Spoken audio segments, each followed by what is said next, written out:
Isa sa mga lagi kong pinapayo, lalong-lalo na sa mga kakilala ko na mga nagsasama ng matagal na, hindi pa kasal.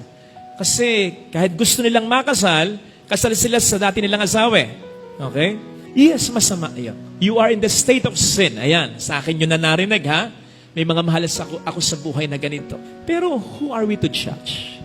Sige nga, pwede ko bang sabihin sa kanila na, ay kayo, mapupunta kayo ng impyerno.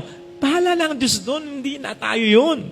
Okay? Pero itong isa sa mga lagi kong pinapayo sa kanila, gumawa kayo ng paraan para makasal kayo. Yun ang una. Pangalawa ay ganito, kung for some reason sa hindi mo talaga mapaghiwalay, at nakikita mo namang mga mabubuting tao, ang lagi kong sinasabi ay, yun na, huwag nyo nang hayaang muling magkamali kayo.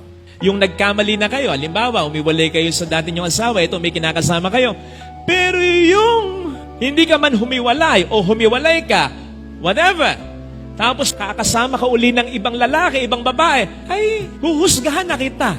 Kahit ako huhusgahan na kita, mali yung ginagawa mo. Makati ka pa sa gabi. Abay, patunayan mo na sa Panginoon na naiwan mo man yung asawa mo, it is for the right reason. Kasi mahal mo, na dahil dun sa una, for some reasons ay parang hindi ka nagiging mabuting tao. Ay, hindi, mahirap pag-usapan ito kasi you might misconstrue me. Basta ang sinasabi ko lang ay, yun pwede mong husgahan, yung patuloy na nagkakasala. Hindi tama yun. Hindi tama yun. That's totally unacceptable. Kasi nagkasala ka na, gawin mo ng ayos ang buhay mo. Huwag mo nang patuloy na pahirapan ang Panginoon. At gayon din yung mga tao na tunay na nagmamahal at nabibigay ng tsansa sa'yo. Si David, nakiapit yan eh. Pero look at David. Aba si David pa yung sinabi ng Panginoon na taong, if I will get it right, sinabi sa Bible, pattern after my own heart. Nakiapit yun. Pero sabi ng Diyos, yung puso niyan, parang puso ko, parang na-pattern sa puso ko. Paano nagkaganon?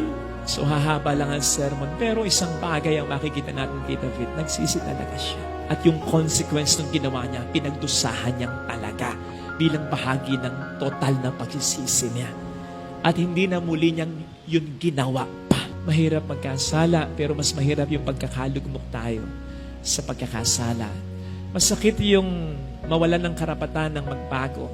Pero mas masakit yata yung taong nag-aasayahan ng pagkakataon para magbago.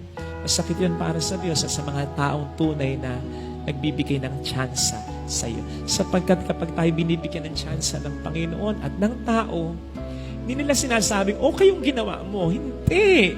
In effect, sana mailagay natin ang ating sarili sa kanila. In effect, God, these people whom we've hurt are saying, napakasakit na ginawa mo. Ramdam na ramdam ko. Pero mas matibay pa rin, mas matimbang pa rin ang pagmamahal ko sa iyo.